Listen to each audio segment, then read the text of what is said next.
वज़ीर आला पंजाब की मोमिन खुसूसी फिरदौस आशिक अवान का कहना है कि घड़ी खुदा बख्श में मरीम नवाज ने टक्करें मारी, जबकि आसिफ जरदारी ने तकरीर में पीडीएम का नजरिया मलिया मेट कर दिया।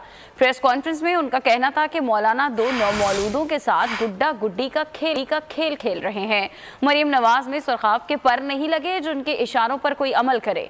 फिरदौस आशिक अवान का मजीद ये कहना था कि सियासी कनीजों ने मोर्चे सियासत की बका के लिए सर तोड़ कोशिशें शुरू की हुई हैं।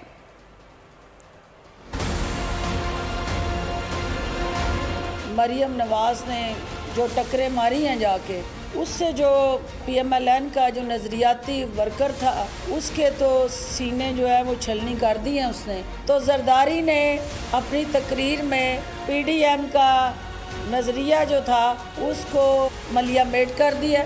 तो मौलाना साहब ने दो बच्चे जो बगल में लिए हैं और उन दो नौमौलूद जो सियासत के अंदर गुड्डी गुड्डा मौलाना साहब जिनसे खेल रहे हैं, उन्होंने वैसे ही जो PDM का बयानिया था उसको मौत के घाट उतार दिया।